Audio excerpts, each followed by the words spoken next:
ఈ మధ్య కాలంలో మానవ జీవనంలో వచ్చిన మార్పులు ఎక్కువగా అనారోగ్యాల పాలవడం, అకస్మాత్తుగా మరణించడం. అందులో ఎక్కువ శాతం గుండెపోటులు. ఈ గుండెపోటు అనేది వచ్చే ముందు మనకి కొన్ని బెల్స్ అయితే వినిపిస్తూ ఉంటాయి. Danger bells. అలర్ట్ అయితే ఓకే. అలర్ట్ అవ్వకపోతే ప్రాణం పోయే పరిస్థితి వస్తుంది. ఇమీడియట్‌గా డాక్టర్ దగ్గరికి వెళ్ళాలి. డాక్టర్‌ని కన్సల్ట్ చేయాలి. డాక్టర్ సూచనల మేరకు మన జీవన విధాన శైలి అప్పటి నుంచి మార్చుకోవాలి. లేదు అంటే ఎప్పటికైనా ఒక రకంగా మనుషులు ప్రాణాలు కోల్పోవాల్సిందే. కాకపోతే కాస్తంత తొందరగా పోయే ప్రమాదం ఉంటుంది. అయితే ఇప్పుడు తాజాగా ఈ ఏఐ టెక్నాలజీ, ఆర్టిఫిషియల్ ఇంటెలిజెన్సు గుండె ముప్పును కూడా ముందుగానే గుర్తిస్తదట, గమనిస్తదట. ఆ టెక్నాలజీ ఆల్రెడీ వచ్చేస్తుంది. సాధారణంగా మన గుండె నిమిషానికి 60-100 సార్లు వరకు కొట్టుకుంటుంది. వ్యాయామం చేసినప్పుడు 170-180 వరకు వెళ్ళొచ్చు.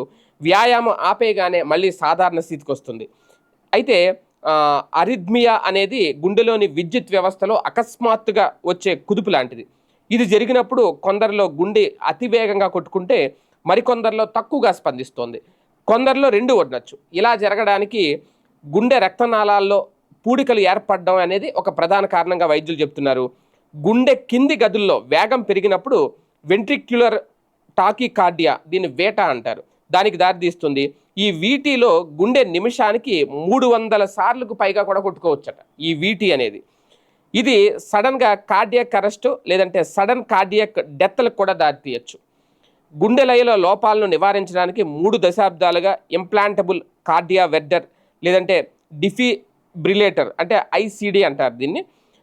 దీన్ని వినియోగిస్తున్నారు. ఎప్పటికీ కూడా ప్రపంచవ్యాప్తంగా సడన్ కార్డియాక్తో డెత్తో ఏటా 50 లక్షల మంది చనిపోతున్నారట. సడన్ కార్డియాక్ డెత్ అంటారు దీన్ని. సడన్ కార్డియాక్ అరెస్ట్ వేరు, సడన్ కార్డియాక్ డెత్ వేరు. ఇంకా సడన్ కార్డియాక్ డెత్ అంటే ఇంకా మనిషి చనిపోవడమే, ఇంకేం ఉండదు. సడన్ కార్డియాక్ అరెస్ట్ అంటే మళ్ళీ అవకాశం ఉంటుంది. ఇమీడియట్గా మనం వైద్యులను సంప్రదిస్తే మనిషి బతికే అవకాశం ఉంటుంది. అయితే ఈ మరణాల నివారణకు చాలా ప్రయత్నాలే జరుగుతున్నాయి. ఫలితాలు అత్యధిక సందర్భాల్లో నిరాశాజనకంగానే ఉంటున్నాయి. అయితే అంతర్జాతీయంగా జరిగిన ప్రస్తుత పరిశోధన కొత్త ఆశలను చిగురిస్తోంది. దాదాపుగా అంటే వీళ్ళు తీసుకొచ్చిన ఈ ఏఐ టెక్నాలజీ ద్వారా అంటే వీళ్ళు చెప్తున్నది ఏంటి అంటే ఎక్కువగా ఈ మధ్యకాలంలో శారీరక శ్రమ అనేది తగ్గిపోయింది. దీనికి తోడు జంక్ ఫుడ్లకు బాగా అలవాటు పడిపోతున్నారు జనం. దీనికి తోడు ఒత్తిడి పెరిగిపోతుంది. ఫలితంగా 30 ఏళ్ళు లోపే చాలామందికి మధుమేహం వచ్చేస్తోంది. అధిక రక్తపోటు, ఊబకాయం ఇలాంటివన్నీ మన చుట్టుముడుతున్నాయి. గ్రామాల్లోనూ గతంతో పోలిస్తే శారీరక శ్రమ తగ్గి ఆహారపు అలవాట్లలో గణనీయ మార్పులు వచ్చేసాయి. ఈ ప్రభావం జీవనశైలి మీద బాగా చూపిస్తుంది. వ్యాధుల రూపంలో వెంటాడుతోంది. మొత్తం గుండెపోటు బాధితుల్లో సుమారు 30% మంది యువత ఉంటున్నారట. వీరిలోనూ సుమారు 50% మంది సాఫ్ట్వేర్ ఉద్యోగులే ఉంటున్నారు. సడన్ కార్డియాక్ అరెస్ట్ జరిగినప్పుడు రియాక్షన్ టైం అంతగా ఉండదు. ఎక్కువ సందర్భాల్లో అంబులెన్స్ వచ్చేసరికి కూడా చనిపోయే అవకాశాలు ఎక్కువ ఉన్నాయంట. అంటే సాఫ్ట్వేర్ ఉద్యోగుల్లో ఎందుకు ఉంటుందంటే వాళ్ళకి ఎక్కువగా శారీరక శ్రమ ఉండదు. కూర్చున్న చోట నుంచి లేవరు.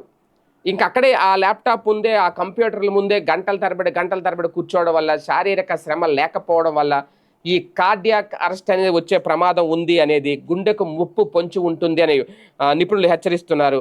అయితే ఒక రకంగా ఇలాంటి వస్తే నిర్లక్ష్యం చేయొద్దని డాక్టర్లు చెప్తారు. అయితే ఇప్పుడు దీనికి పరిష్కారం ఏంటి అంటే ఈ ఏఐ ద్వారా గుండెకు ఒక పరికరాన్ని అనుసంధానం చేస్తారట.